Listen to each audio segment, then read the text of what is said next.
Ladies and gentlemen, welcome to Habs tonight. This is Weise Wednesday.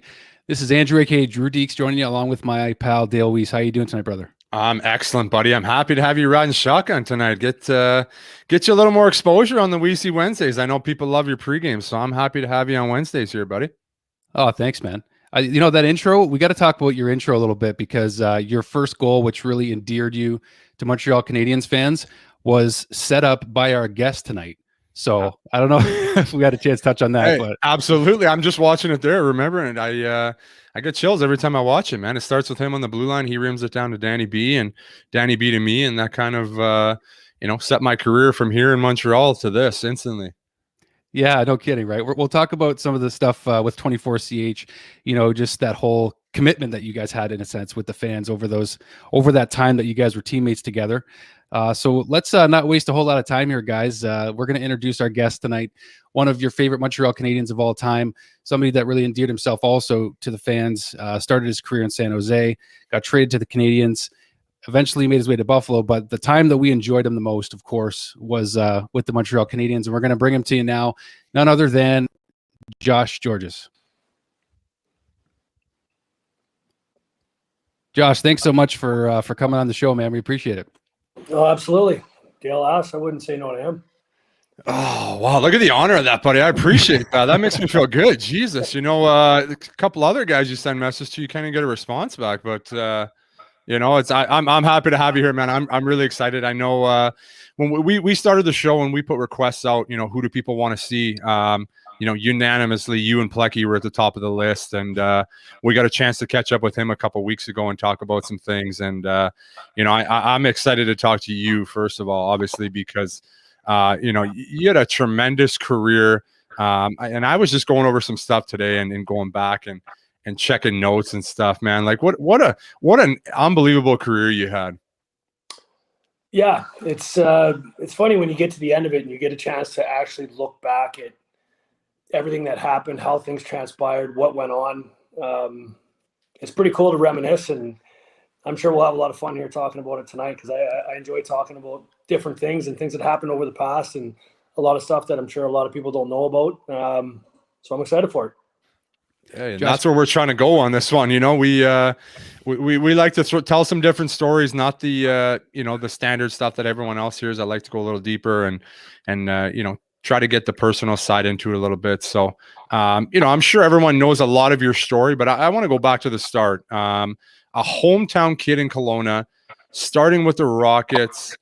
Was it always your goal to play in the Western League? Did you ever have any college aspirations? And how did it work going to Kelowna? I'm sure you had a couple invites to go to other Western League camps. How did you pick Kelowna? Well, no, to be honest, I never had any aspirations of going to school.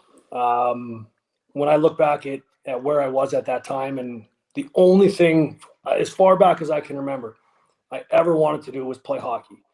Nothing else.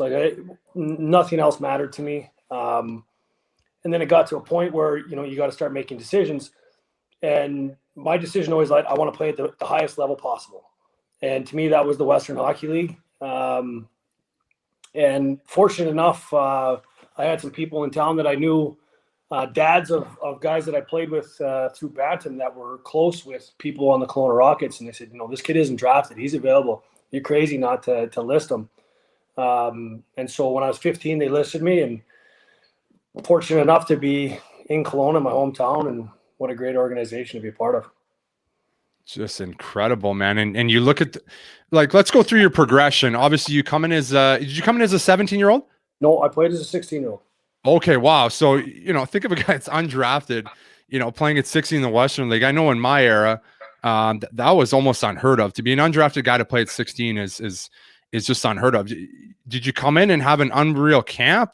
Did you expect to make the team? What happened? I can't remember if I was good or not during camp, to be honest with you, but I kind of always believed that I was good enough to play.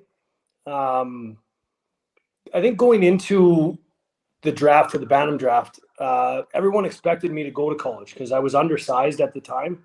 I think when I was 14 when you get drafted in the Western League, I was probably about 5'8", 125, 130 pounds. They just assumed I was too small to play in major junior, and I would go the college route. That thought never crossed my mind. Never once did I think I'm going to go to school. And even though guys that were bigger than me, I mean, I knew I was at their level at 15. I didn't know come 16 years old playing junior hockey how that would transpire. But I guess, like I tell a lot of people, I was fortunate and stars aligned. Things happened. The coach or whoever makes that decision decided, and who knows, maybe it was because I was from Kelowna even that they thought, you know what, it'd be good to have somebody whose hometown, bring fans in, I know a lot of people. Maybe that was part of the decision when I was young. But then after that, things just kind of took off. So what about the Memorial Cup, Josh? Let's jump ahead a little bit right to, that Mem Cup run. You guys had the chance to lift the most prestigious trophy in junior hockey. And I think that's undervalued sometimes, the experience of junior before you go pro. Yeah. And I mean, that's one of the top 3 highlights of my career. It's funny because the year before we won our way into the Memorial Cup in Quebec City, and we actually had I shouldn't say a better team. I mean, we would score that year when we went to Quebec, top scoring team. We were the number 1 ranked team in the country for most of the year. We were expected to win that trophy, and we didn't have any experience. We didn't know what that was all about. We were flying high because we won the Western League. We didn't know what to expect coming into the Memorial Cup. And you always hear these stories about when the Oilers won. It took them those years losing to the Islanders to understand how much it took to win. It was somewhat similar to us. I mean, we lost in Quebec City, and that kind of put a sour taste in our mouth. But we knew we were hosting the Memorial Cup the next year in Kelowna. And that year, our team was just lights out when it comes to being a team. I mean, our leading scorer, I think that year had 58 points. Like 58 points, not 58 goals, 58 points. We didn't score goals, but you could not score on us. I mean, with Kelly Gardenette, we had some good D. You just couldn't score on us. I mean, we were giving up 12, 13 shots a night, setting records for goals against, shutouts, all those sorts of things. So, we get to the Memorial Cup, and it's in my hometown, nobody else, but that was something special because I remember when they handed me the trophy, and I knew where my family sat, and they were all sitting there, and to be able to grab it, look at them, and hoist it over my head, and what an amazing moment. And you were captain too, right? Like were you kind of, it seemed like if you look back, those were the beginning roots of Josh Gorges as a leader as well. Yeah, probably right. I mean, I had, one of my closest friends, Ryan Cuthbert, was the captain of the team for the 2 previous seasons. And I just gravitated to him. He's a great guy. To this day, he's like a brother to me. And he good was Swifty boy, right? Yeah. Good Swifty boy. Okay, that's what I figured. Yeah. And he is just, to me, the ultimate leader.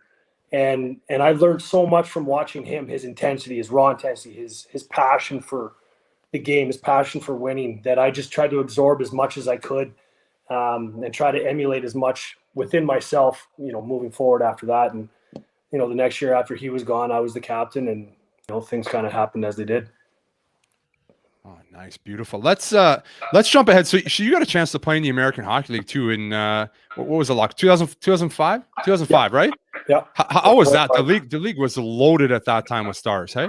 Yeah, because that was the lockout, right? And so a lot of young players who probably would have been playing in the NHL at the time were down in the American League. I was in Cleveland, San Jose's farm team at the time, and we didn't have a great team, to say the least. So, but it was fun nonetheless, because I mean that was my introduction to pro hockey, and where I came from in Kelowna, we were strict. I mean, we didn't get to go run much. There was strict curfew. I mean, we were all dialed in for hockey. I mean, our coaches kept us in line. So then you go to pro, you're 20 years old, and I'm asking a couple of guys, what time curfew is. There's no curfew. Oh, okay, so you kind of start getting introduced to that side of things, and so we had a great group of guys. I learned a lot, young player, just trying to soak up as much as I could, and spent the year in Cleveland. It had to be different because, when I played in the American Hockey League, everybody's trying to get a call up. That's all everybody thinks about. It's all they talk about. But you're not going anywhere. The year's done. You're down there. So I think it probably gave you a little more legs to get after with the boys a little bit. Hey? Yeah, for sure. I mean, probably a little too much, fun that year. But I think looking back at it, the best part of that was like you said, there was no chance of getting called up. So that pressure, that thought in the back of your mind of, I have to perform every night. Maybe there's a scout watching tonight. Maybe they're going to call somebody up. I have to be at my best. The thought didn't cross your mind. Let's just go play like I always have. I mean, this is the highest level there is right now. So just go out there and do what you do. Do you want to jump into your beginning stages of your pro career with the San Jose Sharks and just talk about what you learned there, and then eventually we'll get into, of course, you coming to the Habs.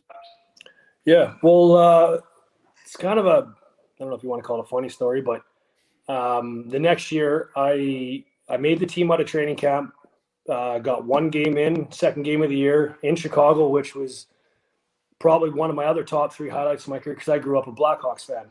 So I got to play my first NHL game in Chicago.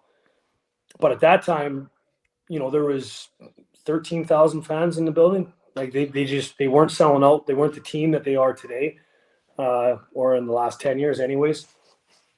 Played horrible. I was nervous, scared, didn't know what to do. I remember sitting in the locker room before the game, and who was it? Scott Thornton, an older guy, great guy. He goes, Gorgeous, Jeff Gorges. Oh yeah, all the girls back in San Jose are all excited. You're getting your first game in tonight. And one of the other guys taps him on the shin pads and goes, his name's Josh, right? And he starts laughing, and I'm just sitting there quiet, like, okay, you can call me Jeff, you can call me whatever you want, I don't care, And he starts laughing, goes, one day you're going to think this is pretty funny. I got sent down the next day. I mean, I just played terribly. Got sent down. And it was a couple weeks after I had some knee issues. I had to go get surgery done. I was out for, I think, maybe 3 or 4 weeks.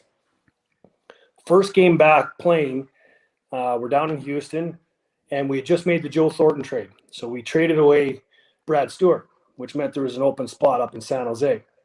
Now, again, first game back off the injury is -3, one of the worst games I've played in my career. And we come into the room after, and our coach at the time, Roy Sommers, he goes around the room and he asks every guy, what's your role? What do you bring? Who are you supposed to be? And he gets to me, and before I could say anything, he goes, you know what? This is a great teaching point for all of you guys.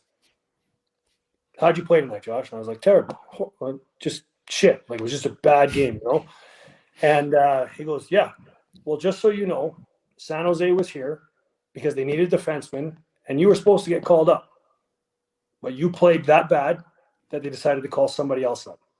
So everybody else, take this as a learning a chance to learn that there are no nights off. You can't have a bad night, because that might be the one opportunity that you get, and if you miss it, it might not ever come again. And I remember just sitting there being like, wow. Is that it? That's it? Why did you say this to me? Like, my chance is gone. Did I just blow this whole thing? And so I was stressed out for a little while, being like, man, I can't believe I blew this.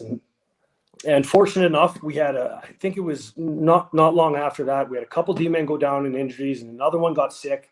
So not only did I get called up, but they had to put me in because they didn't have enough D-men to play. And I remember I got in a fight, and I think they were just kind of like, okay, who's this guy? We didn't know he could fight. Not that I can fight, but I was willing. And it just kind of snowballed from there. And then I earned my way up to playing, more in the top 4. Did that experience stick with you until, I don't know if you want to jump in there, Dale. I'm going to cut you off. No, I just think that's incredible. Like, you hear stories where, maybe behind closed doors that the coach is saying that to you, but to say that in front of everybody, that's just like, my mind is blown right now. As a young kid, you're sitting there. It's all you want to do is play in the NHL. And you just think you blew your chance. Like, that must have been shattering, man. I would have been ruined for a week at least. I remember just sitting there in disbelief, like mad at myself, disappointed in myself, but at the same time, just being like, so what happens now? Like, where do I go from this? And I remember a bunch of the other guys like, don't worry about it. You'll get another chance. You'll play and whatever. But inside, I was just like, did I just throw this all away? Everything I've ever worked for, my one chance, and I blew it. But it does teach you though along the way, because I remember, whatever happens after that, you'd say, well, you got to be good. You got to play, because this is what this game is about. You don't have an opportunity to take a night off because there's somebody else who's ready to go. So that always stuck with me. Man, and I mean, as a teammate, I could see then, and that's the way you prepared every day too. That's something I really respect about you. Is there was no off games for you. You're all in every night. You're blocking shots. There was no nights off for you. It was like, okay, it's 3 and 4. I'm going to take the night off. That's just something I never saw from you, man. And I respect that so much about you. That's great, man. Let's jump ahead. Obviously, you solidify yourself in San Jose, and then all of a sudden, everybody here is waiting. You get traded to Montreal. Everyone's excited. What was that trade like? Walk us through what happened. Did you expect to get traded? Did you see it coming? And what was the day like for you? No, I did not expect it. Again, like, it's crazy how, I never think about these things until you ask these questions, and it just brings back so many memories. We played in Calgary, maybe it was 2 or 3 days before the trade deadline, and we're flying back. And I remember it was Joe Thornton came back. We were playing cards or something. And he goes, I just sat with Doug Wilson and the coaches, and, they like our team. They're not going to make any moves. They might tinker with some, borderline players, but, they like, because we were a good team, and we were Stanley Cup contenders in San Jose at the time. Right. And I mean, at the time I was playing big minutes, playing with Scott Hannon. We're the shutdown pair there. So, I felt safe, and I loved San Jose. I mean, I loved being there. I loved that team, that city. And then we have a day off in San Jose the next day, and I get a call from Doug Wilson. Says, can you come down and meet with me? And even then, I was so, I don't know if it's because I was young, I was so naive. I just thought he wanted to talk hockey. Talk about, like where we're going to go and my future and the team and playoffs and this and that. And so I sat down in his office, and he's like, hey, I'm going to tell you, we've traded you. And then he went and spoke for, it felt like 20 minutes. It was probably only about 2 or 3. Didn't hear anything he said. I don't even know where I was traded to. I remember just sitting there, just like, and I was emotional. I had tears in my eyes, being like, why did they trade me? Was I not playing well? I thought everything was good. I thought our team was good. I thought I was helping out. Mm-hmm. And I remember sitting there being like, did you tell me where I'm going? I don't even know if you told me where I've been traded to. So, you're going to Montreal. And I'm, Montreal, holy cow. Like, okay, that's the furthest team from San Jose you could get. Up in the Northeast, cold. You're down in San Jose. I didn't have boots. I didn't have toques, gloves, winter clothes, I said, so what do I do? Well, go home, pack up your stuff. The trainer's got your equipment. You got a flight at 5 o'clock tonight. I was like, tonight? Oh. And then you're racing, what do I do with my car? What do I do with my apartment? What do I do with all my clothes? I can't get all this stuff there in 3 hours. So, I didn't expect it. It came as a shock. And then even once I got to Montreal, the first bit of my career there was rough. I mean, I think there were 17 games left in the season. I only played 7 of them. I got healthy scratch the rest. I didn't play much more than 12 or 13 minutes a night. And then even starting the next season, I only played 10 of the first 30 games. I mean, I got scratched all the time. And I was like, this is it. Again, I don't know what happened. I went from, in my eyes, top 4D, playing 20 minutes a night in San Jose on a Stanley Cup contender, to I cannot get in the lineup in Montreal. I can't even get in the lineup. So it was a bit of a shock and a bit of a struggle for a while. So what changed for you, Josh? So when did it start to click, and management, coaches just started to realize what you were able to bring to the Canadiens as you eventually made your way as a full-timer in the lineup? Well, the first I have to think about is Kirk Muller. He was the one that put me through the bag skates after all the morning skates, all the extra skating and work. And I remember I got to a boiling point. We were in Ottawa, and I just had enough. I remember he's skating me, and he kept telling me to just keep going. I got your back. I'm going to keep pushing for you. Keep going. And I had enough. I remember smashing my stick over the net. I threw the net off the post, and just send me down to the minors. I need to play. I can't just sit here and rot away. I need to play. But he told me, he's like, just stay with it. I'm going to keep pushing for you. And got in the lineup. got a chance. I think we had one of our penalty kill defensemen was in the box, so they threw me out there. Let's see what he can do, and had a good shift. I remember we were playing against Tampa Bay and somehow got the puck away from St. Louis and the Cavaliers. They were doing their cycle thing, got the puck down the ice, and the D coach at the time, Doug Jarvis, was, "Hey, you seem to know what you're doing out there." I think so. I hope so. I mean, I believe I can. And then after that, it just started to build. I started to get a little more ice time. They started to have confidence in me, so my confidence grew. Minutes started to grow, and it started to work out. So forward along here to 2010. Let's go to the start of that year now. You solidified yourself.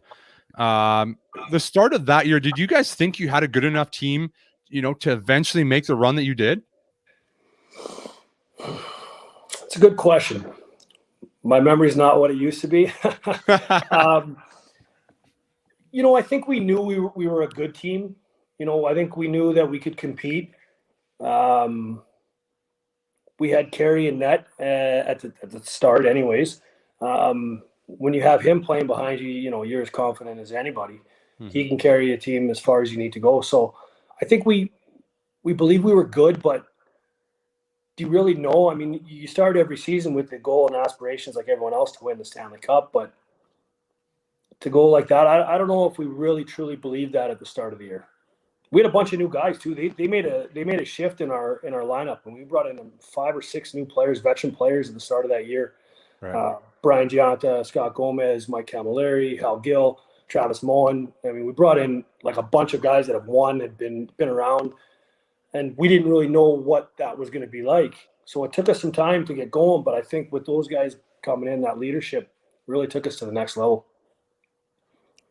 Was it Hal Gill that really helped you? Because it looked like the two of you guys playing together was such a solid pair. Like, how much fun did you have playing with Hal, man? Like, you guys seemed to really enjoy yourselves there. He's the best teammate I've played with as a person, as a guy. He's a guy that you just always want to be around.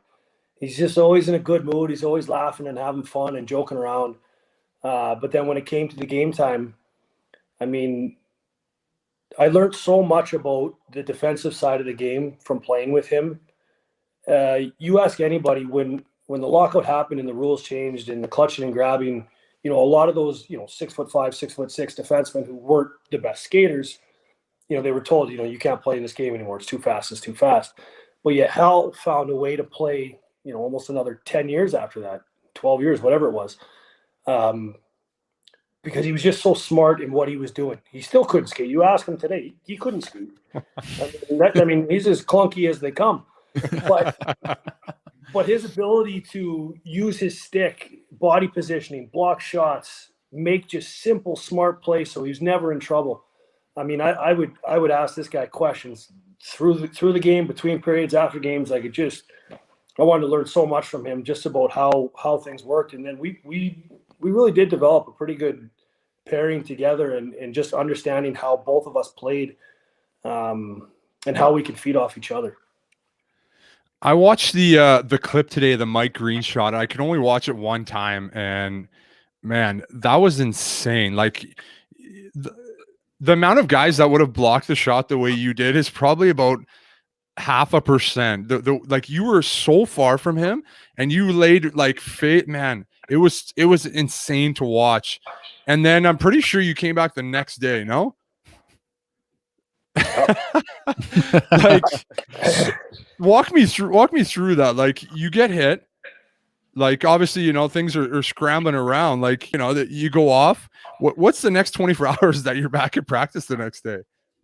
When I got hit, I was out. I get knocked out cold. Yeah. And I remember when I came to, I was kind of like my neck turned to the side, and all I could see was Pricey. But I couldn't feel from the neck down. I thought I was paralyzed. Oh. So wow. I'm screaming at Price, like, I can't feel my body. I can't feel my body. And he's got this look like, oh, shit, what do I do? And the way I always tell a story, because people always ask, is, when you hit your elbow and you hit your funny bone and your whole arm kind of tingles? Yeah. Well, just for whatever reason, I don't know what happened. I had that from my neck down. Every inch of my body just had this full tingle where I was like, oh, okay, there's my fingers, there's my toes. Okay, I'm not paralyzed. The trainers were right there, and they got me up quick and got me into the back, and Dr. Mulder did his magic work on the back of my head. I think I had 38 stitches in the back of my head, like a jigsaw puzzle. He had to like cut the scalpel and piece it all back together. And, you know, they do at that time, the concussion protocol was not like it is today. Right. Stitched me back up and said, you know, how you feeling? I was like, well, obviously, where I got hit hurts. But I felt fine. I knew the score of the game. I knew the time. I knew the day. I knew what I was supposed to know. So I asked if I could go back out and play. Standard. Like, you take your stuff off. You're done for the night. Yeah.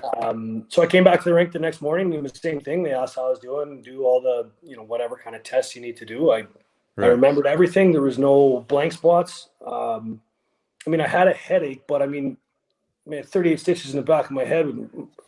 Where I got hit hurt. The inside didn't feel like it was hurt. So I said, okay, bandage it up and get out there to practice. And then we played in Philly the next night, and same thing, bandage it up and get out there and play. Did you just turn at the right angle? What did they tell you about where the puck hit you? Well, I knew afterwards that it hit me in the back of the head. I didn't know where. And then they showed me the helmet, and they showed me the imprint of the puck mark in the helmet. Yep, there it is. There it is. Yeah. And I remember just thinking, I don't know if that was smart or not, but I watched the clip after, and I watched it over and over and over again to try to see what I was doing, what I was thinking. And all I kept thinking was, thank God I turned my head. Right. That's exactly what I thought. If I don't turn my head, that hits me in the face, and I don't know what happens after that. So I hate thinking about it. And I learned a lot, though, because I told myself, I'm never leaving my feet to block a shot again. There's just too much risk versus the reward. It's just not smart. Well, that seemed to work because you became a sensational shot blocker after that. So, how did that all go after that? Because really, from that point on, it's such an underrated, undervalued thing to be a shot blocker in hockey, period. But you kind of seem to help set a new standard. I think it was, again, one of those things playing with Gill. He was so big, and he's got size 15 feet or something like that, he got in the way of everything. So then internally, me and him would have a little bit of a competition from game to game of who could get more block shots within the game. So, we'd be diving in front of each other somewhat dumbly because you might have left the guy open, but we got good at knowing where the shots were going to come from and where they were shooting. And so we had a little competition. That's what started building the numbers. And then you just learn after that of, where to stand, where to be positionally. 99% of them don't hurt. So why not, right? You're an animal. I don't, and even you saying you're not going to leave your feet again, you probably left your feet about 1,000 times when we played together to block the shot. So I like that you had the idea of not doing it, but you still went after it. At some point, Josh, we're going to have fans actually come on and ask you questions. So that's one really unique feature about the Habs Tonight show here is that fans can come on and interact with our guests live. So we want to just put up a little link now for folks. If you want to get on the show and talk with Josh, it's live at habstonight.com. We'll try to get you on as many of you guys as we can. So if we do get a bit of a lineup and we just limit it to 1 or 2 questions, don't get offended. We're going to get you on as best we can. But while we're waiting, Josh, for some folks to jump on, this is a question that's going to definitely come up, I'm sure. But before we get to your denial of being you denied being traded to the Leafs. You didn't waive your no trade clause. You went to Buffalo instead. But even before that, I'm curious. There was an instance in practice that a lot of fans heard about with Mike Cammalleri. You guys had a little bit of a go at it. Can you just talk about that a little bit? I don't particularly remember the incident. The media blows it all up out of proportion, so maybe it wasn't as big of a deal as we thought, right? Yeah, and you know what the funny thing is Mike Cammalleri was as gifted a goal scorer as there was at the time. He just had a knack for putting the puck in the net. But he was a competitor. He wanted to win. He had his style, and that's what he brought to the team. That's what made him successful, and that's what he wanted to do to help the team win. Where now I was the flip side of things. I was mainly focused on shutting down players like him on the opposition. So just naturally, because of the competitiveness and the fire between us, we would have little battles and arguments and stuff in the dressing room and in practice, but it was never ill will towards each other as a person. It was just the competitive fire of, he's trying to do his job, I'm trying to do mine. Sometimes we have differences of opinions. I was a believer the way our team was built that time was we were smaller, faster, quick, chip and chase and put pressure on teams. And, and he would probably tell you he wanted to make plays. He's like, I'm not chipping pucks. I mean, well, let's make plays. Let's make plays to create the score. And I'm like, okay, like that's fine, but then don't turn the puck over. Right? Like, no. and not that he did. That's not what I'm saying. But it was like that was the give and take. Was like, I'm not saying don't make plays, but don't force plays and then have it turned over, and then we got to play. Then I got to go and get hit against the boards. Yeah, exactly. And he understood it. He's like, no, I'm not. We're not going out here just throwing pucks away and playing careless. Oh, we just had our arguments, but we never had any problems with each other whatsoever. I mean, great guy and good teammate, good friend. It was a small instance, yeah. So when when I listen to you talk about descriptions there and what kind of team you were, I think of us in 2014, and I say it all the time, and that was just a team that we got rolling so good at the right time, and the way we were playing, and I've talked about it a couple of times with Plecky, and we had him on the show, and we talked about Carey Price, and I want to get your opinion on it. Obviously, your opinion, without Price, he goes down. What do you think happens with us? And then just talk about how special the 2014 run was, because I mean, I know for me that was the best time I had playing hockey. There was nothing like that. The way our team was rolling, the way we were playing, the type of team we had, it was pretty special for me. I know, so I want to get your opinion on it. I agree with you. I mean, if you look at that team too, did anyone give us a chance to get to that point? No. Nope. We didn't have really superstars or guys that would just take the team on their back and carry us and go. And I think that was what was so special about that team. It was literally a group of guys that were like, yeah, let's go to battle for each other. Like, let's scratch and claw and fight and do whatever we got to do. And those are the teams that are fun to be on, because everyone's thinking the same thing. Everyone's got the same goal. Everyone's trying to accomplish the same thing, and we found a way to do it together. And then obviously in the New York series, Carey goes down, and not that, Tokarski didn't play well, because he did. Mm-hmm. Or if Budaj would have stepped in, and we had full confidence. But when you have a goalie like Carey Price and he goes out, the mentality changes, mm-hmm. right? Like it's a split hesitation in your mind coming into the game. Like, do I have to be a little bit sharper? Do I have to do things just slightly differently? And that mentality just, I think, made us hesitate just a little bit in our game, to where New York was proactive. They were pushing the pace and we were reacting and just trying to, we weren't playing the way we had played up to that point. Mm-hmm. It had nothing to do with the goalies or anything, but just internally in our heads, we were thinking too much. Yeah, I agree. I think you could feel it too. You could feel the difference. Obviously, the way we were playing, we were very defensively. We blocked a ton of shots. We were hard to score on. Carey was lights out. Everybody's mindset kind of changed from then on. I think that's a great point you made there. Yeah. Well, I mean, since I've been retired, I've been spending a lot of time working with junior players, midget, bantam, and even down to my young kids. And it's funny, I never thought about it as much when I was a player. But now on the other side of things, I'm trying to study players, what makes them work, what's holding them back. And the one thing that it keeps coming down to is it doesn't matter how fast the guys skate. It doesn't matter their shooting ability, their passing ability. It's what goes on between the ears. What are they thinking about before the game? What are they thinking about during the game? Are they confident? And that just goes to where we were. I mean, our mindset just shifted just enough to put us on our heels. Mm-hmm. And it's amazing what your mind will do for you or work against you. Oh, absolutely. I feel the same way. I think that's why a guy like yourself, over 700 NHL games. I played over 500 by just guys that were confident and believed in themselves. When I listen to you talk and I hear your stories, and that's why I love your story so much, because it's very similar to mine, where nobody believed in me. I had to make people believe in me, but I believed in myself first. And that was always the difference. And that's something I love that you say. I think that's so important, especially for kids coming up, because you got to believe in yourself first, because no one else is going to believe in you if you have no confidence in yourself. And I think that's a That's a great point that you mentioned there, buddy. I love that. And the other thing that goes with that, like you could attest to this yourself, because I know your story is you're going to get knocked down. You're going to get cut from teams. You're going to have people that say, no, you can't play. You're not good enough. You're not big enough, whatever it might be. And I think a lot of kids nowadays, they listen to that and they go, yeah, they're right. Yeah, they're right. No, don't let any, use it as motivation, use it as inspiration. Don't use it as a negative tool. Someone tells you can't, that just added fire to prove. That I try to take every time somebody said, no, you can't, or no, you're not good enough. It was like, I got to dig down that much more. I'm going to show you.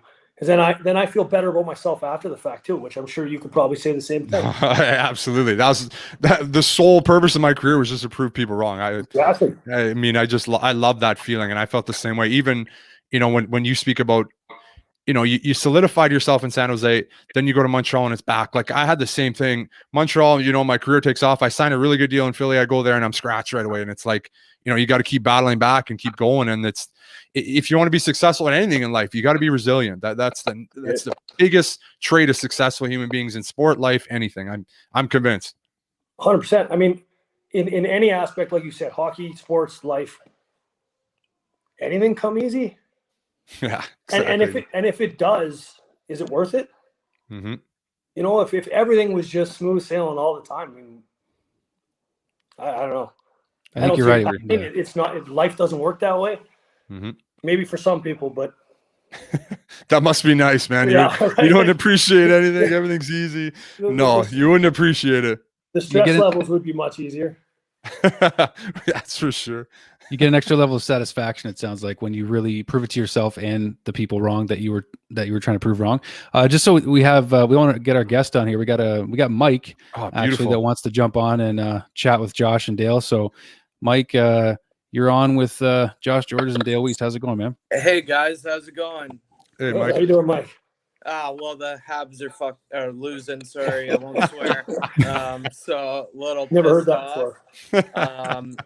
I'm pretty excited to get on this. I heard Dale Weise on Spittin' Chicklets, and I found out you guys are doing this, so I've been following it. Appreciate it. Been a long time Habs fan. I got a Habs tattoo on my leg that my friend did for me. Good man. They do a good job, though, is the question.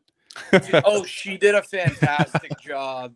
Okay. She's a Habs fan. I live in Toronto, so I'd only let another Habs fan tattoo me, or I might get a Leafs one. Yeah, for sure. So, I had a question for you, Josh. Who is your favorite teammate to play with? And yeah, I'd love to know that. There's a couple. I said it earlier that Hal Gill might be my favorite teammate, D partner, just because he's just a riot. Like there's never a down day when you got him in the room. Scott Hannon was another one because he had played for the Kelowna Rockets where I played junior. I didn't know him before the fact, but when I made the team in San Jose, me and him ended up being roommates. We both played in Kelowna. Now we're both D partners in San Jose, and he took me under his wing. I learned more from him on how to be a pro, what it takes, what it entails. That he still to this day is another good friend of mine that we chat every now and again. And I mean, I remember the first day once I had made the team kind of officially, he just said to me, he goes, anything happens in the dressing room, anyone says anything to you, shut your mouth, let me handle it. I was like, well, if I got to defend myself, he goes, you're a rookie. You don't defend yourself. You don't say, like, shut your mouth, listen, and I'll worry about the rest. And it was such good advice, that I actually, once I established myself, I would tell young guys that too. Gallagher, when he lived with me, first thing I said, whatever happens inside this room, shut your mouth. You haven't earned it yet, right? Like, earn it, and then you'll have a chance to speak, and people will listen. But when you're young, just keep it quiet. Earn the respect first. That's fantastic. That's great stories to hear. Honestly, like I got lucky enough to go to like a Habs practice, and I got to meet Gally, and he took a picture with me, and it was funny because I'm like 6'1", so I was taller than him on the skates. And he's like, "Who's the professional here?" Yeah. So it was. He honestly had a great sense of humor, and clearly, like, you and the senior guys on the team obviously taught him how to be a real pro, and that's really awesome to hear. Thank you guys for taking my question, and all the best. Thanks, buddy. Thanks for coming. Thanks for coming on, Mike. Really Okay, appreciate later, it, bud. guys. That's Well, you know what? Before we go, that's another guy. I mean, I have to mention Gallagher because the guy lived in my house for 2 years. He's like a little brother to me. My wife still talks to him. I think she speaks with him more than I do. I mean, he's literally a part of our family. We didn't know what to expect when he came and lived with us. He's 20 years old. He's an immature little kid, but he just fit in so well at our place, and we just loved having him. What a great guy. What do you make of who Gally's become on the Habs now, Josh? Like, did you ever foresee that he would become what a lot of fans consider the heart and soul of the Canadiens? Yep. Yeah. I mean, before he made the team, again, Ryan Cuthbert, who I mentioned earlier that I played with, he was coaching for the Kelowna Rockets. And he calls me and says, "You got this kid coming to Montreal, you guys drafted. You're going to absolutely love this kid." And I said, "Okay, who is he? Where's he from?" Plays in Vancouver, Brendan Gallagher. He's just a little bulldog. Like, this kid you'll never see anyone work like this. I said, "All right, I'll keep an eye out for him." And the first day of camp, I sought him out. I wanted to know who he was and introduce myself. And then I started watching him practice, watching him compete, watching him do all these things. His first year at camp. And I remember when they cut him, he was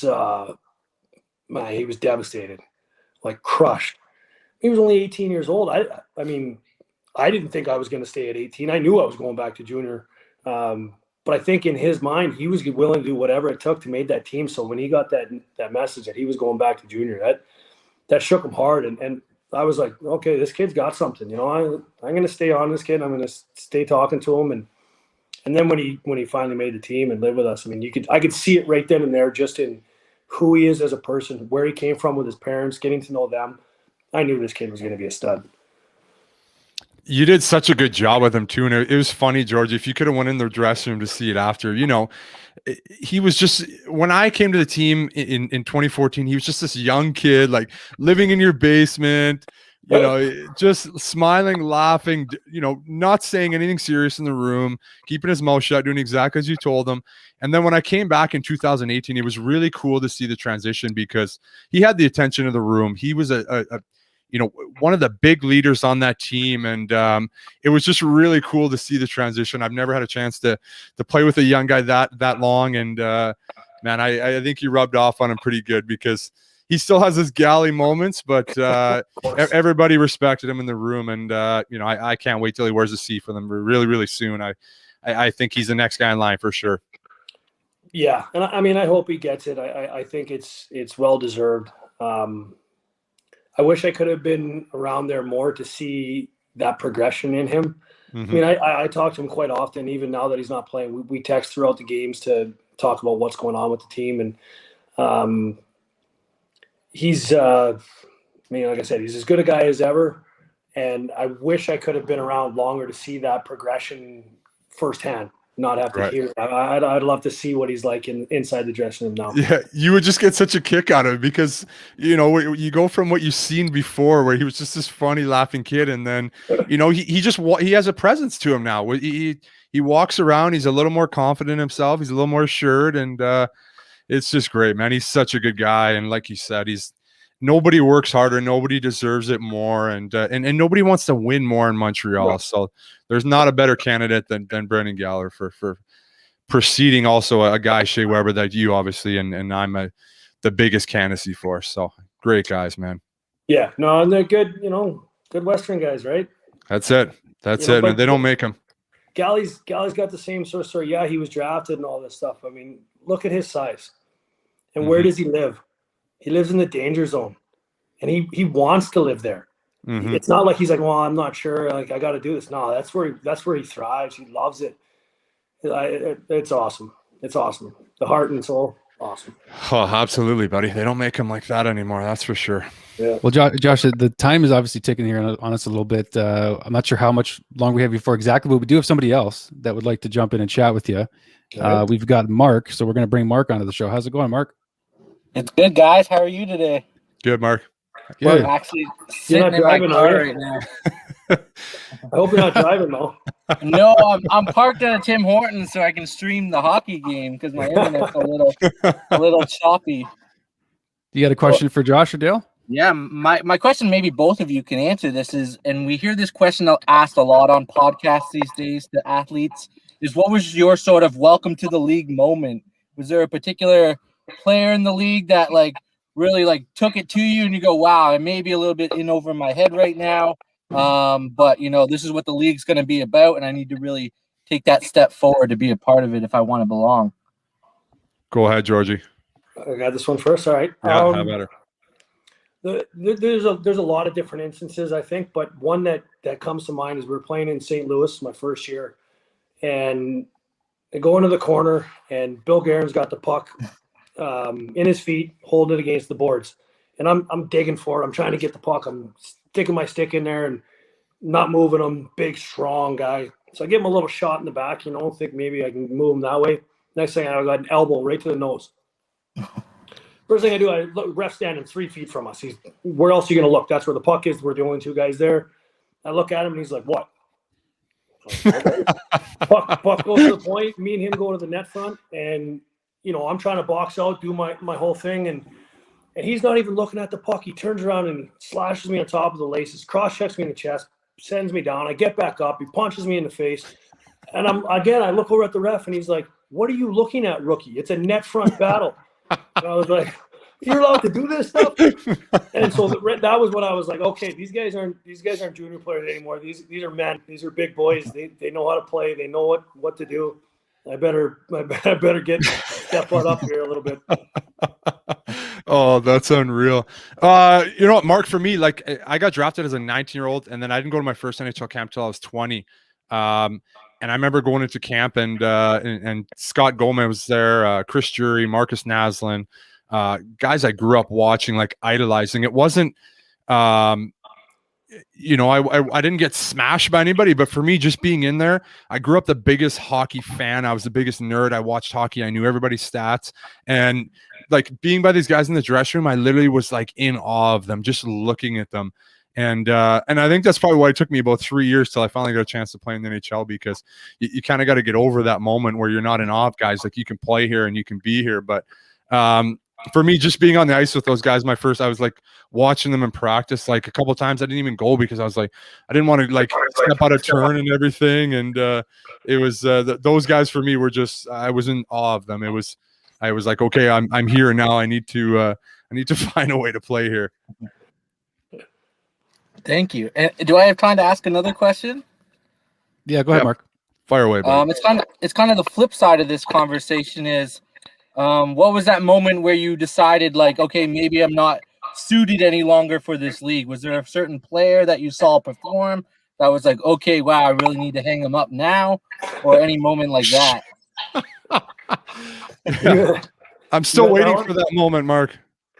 Yeah. All right. Well, go ahead, Georgie. I don't know. That's a tough one because for me, I was in Buffalo. Things weren't good. I wasn't playing. I lost a little bit of the love of the game. And I think that's ultimately when I started to think about, is this worth it? Do I still love this game? And I do. But at the time I was angry. I was mad. I didn't handle it very well. Let's put it that way. And it's not that I knew then at the end of the season, the last game, that was going to be it. But I had a feeling that it might be. I know the game was changing. The game was getting younger and faster, and they didn't want old, slow, banged up D-men anymore. So yeah, I think that's when I started to think okay, this might be the end of the road. Thanks for your questions, Mark. We're gonna let you go, but Thanks for having me. Thanks, Mark. appreciate you coming on, buddy. Yeah. Thanks, Mark. Thanks, guys. All right, now I don't know how much time we have. I'm just going to fire through a couple more with Josh, if that's cool. Just because you guys didn't get a chance to touch on how Mark Bergevin did eventually decide to break apart the team that you guys had in 2014. You know, when you guys probably didn't feel like you gave it your all yet. You guys weren't done there. So how about you guys roll through that a bit? Yeah, for me, quick, I'm going to jump in, and I've said it a million times. You know, the team just got dismantled way too fast for my liking. And Georgie, for me, it was you, Brian Gionta. To me, we should have never lost you two, in my opinion. Like I said, the locker room, and I've touched on it 100 times. Something about that locker room. We had so many good pieces. You, Gio, we ended up losing Prusty a year later. Our team in 2015 was good, but it you know, we lost to Tampa. It was a bad matchup, but I just think the team just got dismantled a couple years too soon. I wish we could add some more runway. What do you think? I agree with you. I mean, I'll never forget the day I got the call from my agent, saying they were trying to trade me to Toronto, and you know, first reaction was, because my agent's a good friend of mine, like we're buddies. So I just laughed and says, "Okay, why are you actually calling me?" He's like, "No, I'm not joking. I wouldn't joke about this. This is dead serious." And I just instantly was almost angry. I couldn't understand that. You know, we were 2 wins away from playing for the Stanley Cup. You know, and it's not like we weren't playing, you know, quality minutes and doing good things for the team. So to this day, I still don't fully understand. I mean, I know it's a business. I know there's a lot more that goes into this. I try not to think about it too much because it'll drive me crazy. But yeah, it was a tough one to swallow. What about being in Buffalo, Josh? I mean, I know it didn't maybe end the way you wanted to in terms of that, but they're going through an even harder time right now. So any Buffalo Sabres fans that are watching, I mean, you did play there. You did play in that environment. They got a pretty passionate fan base too. But what can you say about playing? I know it's not Montreal, but what can you say to Sabres fans or those that might be watching about your time in Buffalo? You know, when I got there, I knew that we were going to be, you know, a struggling team, a team that was rebuilding. I think that's kind of why they brought me and Gio into the team, to try to help guide and mentor and those sorts of things. But I think looking back at it, and it's probably the same reason why they're going through this even again this year, is it's a culture thing. You know, there's not a belief and a confidence that they can go out there and play. And this goes back to what we were talking about earlier, Weise, about the mindset and the mentality. It has nothing to do they not have quality players? Yeah, they got quality. They got some unbelievable quality players. But that's not it. It's the psyche. It's the mentality. And, you know, you look at, what is it, 7 years ago now that I was traded, how many head coaches have they had? How many GMs have they had? How many team presidents have they had? How many new players have they had? Every trade deadline's a fire sale. How do you get any sort of grip on what your team's supposed to be when every year it gets blown up? Every year it gets blown up. And then you say, you know, and I feel bad for guys like, you know, Ristolainen and Jack Eichel and guys that have been there for a long time, that they say, okay, fix this. Two players can't fix that. You know, 10 players can't fix that. So it's sad. I feel bad for some of those guys that they're going through that again. I wish they'd find a way to get themselves out of it. I hope that happens soon, because they need to know what it feels like to be in a winning environment, what it feels like to play in the playoffs, you know, what success feels like. And once they get a taste, then things can start changing.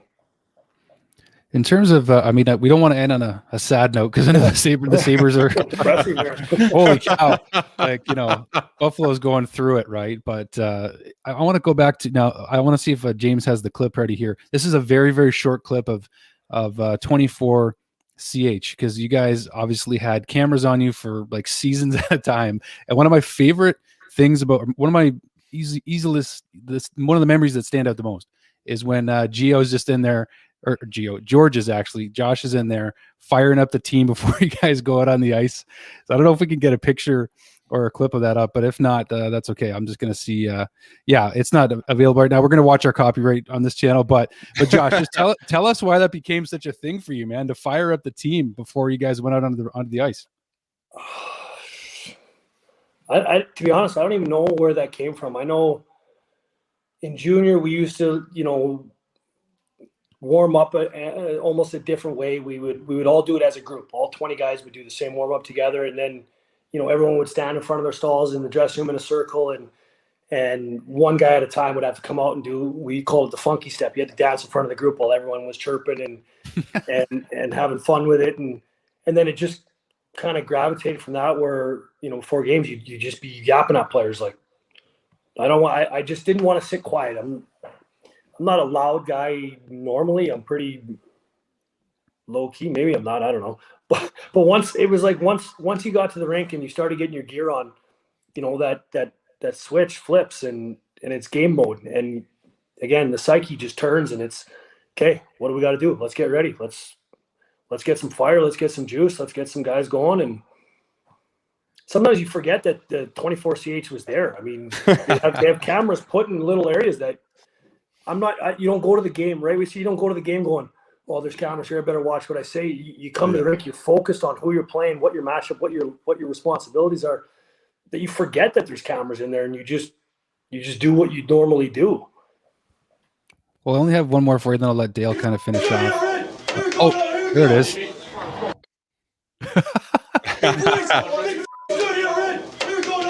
Oh, I love it. Man, I love that. That fires me up. That gets me, man. There were so many good rituals, and it was like, man, it was a whole routine, but it was like, it gets you ready, it gets you focused, and you just, I don't know, you need it to get yourself into the game, and I love that shit. That fires me up. Okay, that one though was before Weiser's first game as a Hab. I don't know if you saw that, but like, Josh, you're walking out in front of Dale. Like, what are you feeling at that moment, Dale? You're about to walk out on the ice as your first game as a Montreal Canadien. Yeah, you get traded and you play your first game, and everything's just kind of a blur. Like, everything just flies by and it goes so quick. But I know that was obviously a special moment for me growing up a Habs fan, and some of the guys we had on that team. That was amazing, man. Not a better time playing hockey. So, Josh, let me ask you. Hold on, one Yeah. quick one here. Let me ask you a question, Weiser. Yeah. Is there a different feeling when you put that Canadiens jersey on compared to the other jerseys you put on? Yeah, completely different, man. Completely different. I never felt it till I got there. And then when I left and I played in Chicago and Philly, it was never the same for me. Right?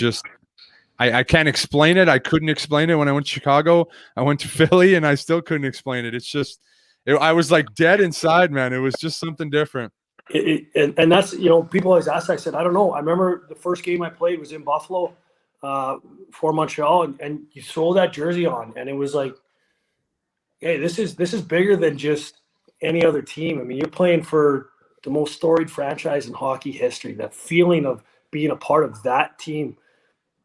You said, I've never been able to put it into words. I can't explain that feeling, but it's different. Mm-hmm. There's just something is there something that stands out in terms of memories for you, Josh? Just I know that you had a good long career in Montreal, but just as my final question here, what does stand out to you? Is it the playoff runs? Like, I know you put on the jersey. It's hard to put into words, but how do you encapsulate, that time being with the Canadiens compared to the rest of your career? It's the greatest 8 years of my life. I mean, like I said, when you start to understand what it means to represent the Montreal Canadiens, that's something in itself special. When I got traded, my grandfather was a diehard Canadiens fan. He called me right away, and he couldn't believe that his grandson was playing for his favorite team of all time. So that kind of right there was like, okay, this is special. And then, I always think about not even so much the games itself. Coming to the Bell Center, you park your car in the garage, you walk up, and I'm walking into the arena with Jean Beliveau and his wife. And somebody walked by and asked for an autograph. Jean Beliveau opens up his suit pocket and he pulls a Sharpie out. and he signs, and then the person hands it over to me, and I don't have a Sharpie, so he gives me his, and I sign it, and the person walks away, and he looks at me and goes, you have to remember, when you play in Montreal, you have to always be ready to sign autographs, so carry a Sharpie with you everywhere you go.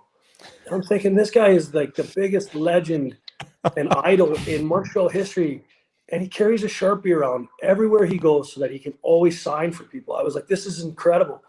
Like, who even thinks of that stuff? I would never even thought to do that. And the greatest of all time did it. Oh, what a story, man. That's so good. That's just that right there. Like, just where the franchise is, the history and everything. There's nothing like it. No, you can't explain it. no. Yeah, that's amazing. Hey, we went way longer than I expected, George. I can't cut you off because I love your stories, man. We got to do a part 2. I know you're a busy man. You get your kids and everybody. I truly appreciate you coming on, buddy. Like I said, I respect the absolute shit out of you. I love playing with you. That was the most special time playing hockey, and man, you were a huge part of that team and a huge part of what we were missing when you left. So again, man, I appreciate it, and thanks again, man. This was unreal. Well, I appreciate the kind words there, Weiser, but I feel the same way, right? Like when you get the opportunity to play with a competitor that knows, I mean, you just have that respect for him, and that's the way I think of you. And it was a pleasure being on here. I'm glad you guys reached out, and I could do it. And anytime, you just let me know. I'll be there. Awesome. Appreciate it, buddy. Gosh, I got one more thing. Yeah. Does it surprise you, knowing Dale's personality, that he started a Montreal Canadiens fan show and now here it is in the flesh? Like, does this surprise you based on Weiser's personality or what? I don't even know anymore. I mean, I got rid of all social media, all everything. I try to almost disconnect from this side of the world because I just wanted a break from it all. And this is the way the world is now, right? Like, why not? Right? I get it. He loves the game. He's got passion for it. You can tell just by the way you talk, Weiser. That passion doesn't just leave, you know? No, so and I love breaking down I love the old stories, man. It's my favorite. Yeah, find a way to stay involved and stay engaged in it. And you know, the best part, I think, even for me now is, I mean, it's been a long time since we've had a chance to talk. Catching up with old teammates, like you said, telling old stories. Absolutely. That's awesome. Unreal, thanks buddy. Again, thanks, Josh. We really, like Dale said, you know, he's one of your teammates, so he knows you better than we all do. But we do appreciate you really taking the time for us. So we'll see you again soon, hopefully. My pleasure. Josh Gorges, everybody. Oh, that was, man, that we obviously went a little longer than we expected, but that again, you couldn't cut him off, and man, there's just so many things you can talk about him. He had, you know, I love his story, and I relate to him so much on so many things, like being undrafted and just having so many setbacks, but just being an absolute determined son of a gun, we'll say, because I felt that right away when I met him as a teammate. And again, he was such a huge part of our room in 2014. And you know, you see the little clip there, but like in between periods and stuff, that's why that team was so special. You need guys like that. And I'm not just saying older guys, but like, you just need those character guys that bring guys into the fight. And he was one of the best that I played with to do it. Well, I'm glad we showed that 24CH clip because it just encapsulated the fire that he would bring to the dressing room, right? Unreal, buddy. That was awesome. And Dekes, your first Weise Wednesday, buddy. I think you killed it. I appreciate you jumping on with me. This has been awesome, my man. Oh no, thank you so much, man. I know that usually, like, we don't always know the length of the show that we're going to do. Do you have more time to take any more questions from fans, or do you got to go look after the family here? I can take a couple more fan questions here. So if we want to ask a couple here, we can post them on, or I'll answer a couple quick questions here. Yeah, looks like we got Leafs one here. fan. There we go. We're getting some Leafs fans. If you'd be open, fellow subscribers, to come in and ask questions, it'd be unique to all other podcasts. That could be a producer James question, to be honest. Yeah, that's a little out of my tech realm there. You know, subscribers can come and ask questions at any time. You know, get on social media, ask questions. I'm on there answering all the time. You know, message me directly. It's easier on the team. I go on there and answer questions more, but that's the easiest way, man. I'm pretty easy. I'm pretty accessible. Biggest starstruck moment, somebody says, maybe for you in the NHL. Yeah, that was kind of like I just said, like, you know, walking into a dressing room with Scott Gomez, Marcus Naslund, and Chris Drury. I was in awe. Like, you know, I was unsure to be there. I've never been to an NHL camp. It was just like sitting next to those guys and looking around I was starstruck for sure. I didn't get a chance to bring this up to George's, but I wanted to show Josh a picture of when him and I met not too long ago. Oh, yes. Josh was eating something, and he looked a little unimpressed there. I think it was just funny. It was just kind of a joke. But before we went on here, Josh was eating something as well to get a little snack in before the show. So okay. That was the connection. Yeah. So we really we wanted to take the picture quick with them and like move on. We're like, all right, because when you guys are coming out of the practice facility at Broussard, you've done it, Dale. Like you're signing autographs, taking pictures with fans. Right. You only have so much time to be with everybody, right? So. Absolutely. Yeah. No, I was one of the guys that I would always stop and sign for the people. That's kind of the Montreal Canadiens way. That's something they preach. So that's something I always try to follow up. Greatest advice you got from a Habs legend? Well, last week's guest, Chris Nyland, was one of the first legends to reach out to me when I first got traded to Montreal, and he kind of reiterated how special it is to play for the Canadiens. And but mostly just said to enjoy the moment, and that's something that I tried to do every day in a Montreal Canadiens sweater, and better believe I did. Well, we had some news earlier, Dale. Just want to touch on this because some fans would love to get your insight. Earlier before the game today, Jonathan Drouin leaves the Canadiens for a leave of absence, undetermined amount of time. He's had a tough season. You're a former teammate of Drouin's, and I think fans would just love to know, we don't know exactly what happened with Joe, but it's just an unfortunate situation right now. And I think that fans would love to hear from your side, what's going on with Joe maybe.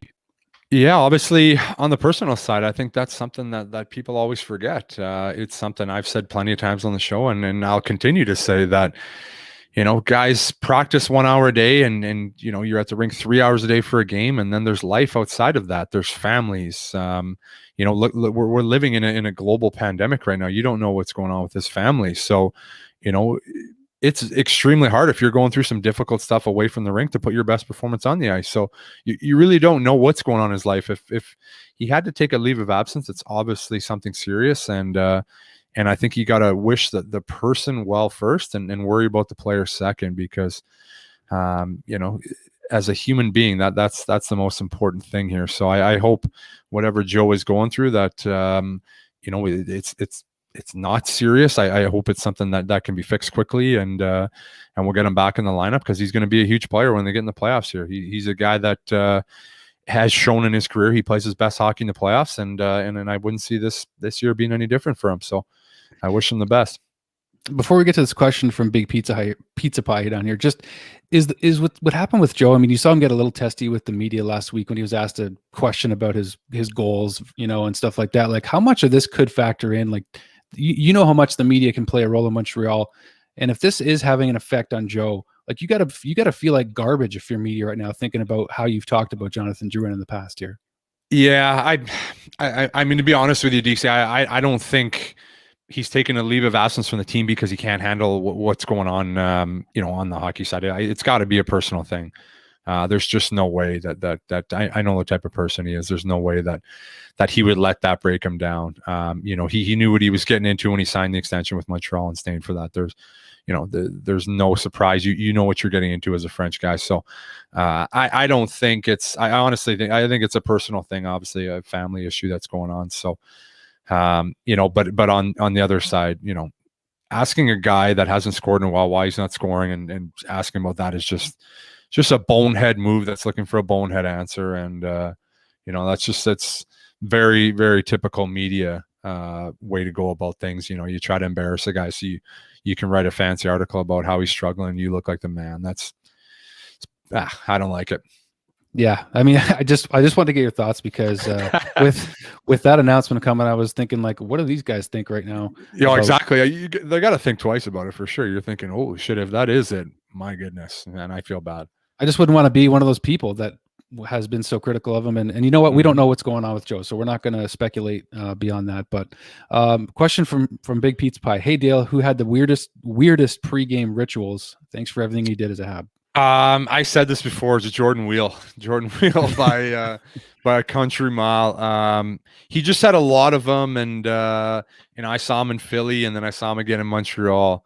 He was very superstitious with a lot of things, and wearing certain boxers and stuff in the games, and there was a lot of rituals there. So one of the funniest guys that I played with, I really got a kick out of it, and he did some wild things. So yeah, Jordan Wheel for sure. What a guy.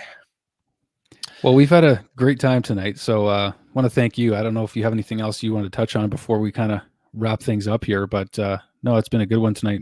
So yeah, I know I've mentioned it the past couple of weeks that merch is coming, guys. I appreciate the patience. We're trying to lock down some distributors with COVID. There's a lot of things that get slowed down, so I promise you it's on the way. It's incredible. The stuff's going to be amazing when we get it out to you, so look forward to that in the next couple of weeks. Also be sure to subscribe, like our videos, leave comments. We love feedback. We love hearing from you, and on all our social media platforms, be sure to follow us. Tell us, a guest you'd like to see, anything. We're open to feedback and comments. This is a show for the fans, and again, Dekesy, thanks for coming on Wednesdays, buddy. I appreciate it. I think you did an awesome job, buddy. Well, hearing it from you, it means a lot. So I appreciate that, Dale. But yeah, we got a couple more things lined up. Friday, if we can get the gang together. I know Brandon was talking about trying to get us all to watch the game live against Winnipeg on Friday as a team on our channel. Not sure that everyone's committed yet, but I know that was an idea that was floating around for the whole Habs tonight team. Yeah, I'm sure. So, I don't know what's going on in the game tonight here, but obviously not. The boys are not off to a great start. Yeah, I know. We'll get back into it now, but we'll get a chance to watch the rest of the game. So, but again, thanks for everybody. Dale, thank you for bringing Josh Gorges on, one of most beloved Montreal Canadiens of all time. Just a solid guy. Loved hearing his stories. I hope the fans enjoyed them too. So thank you guys for interacting. Thanks to our new callers that jumped on tonight. As Dale mentioned, subscribe to our channel, like our videos, follow us on social media. We're out there. We want to interact with you guys. And yeah, we'll just head off into the sunset, so to speak here, Dale. So all right, guys. Thanks again for tuning in, and we'll see you next Wednesday. We'll see you soon, guys. Cheers.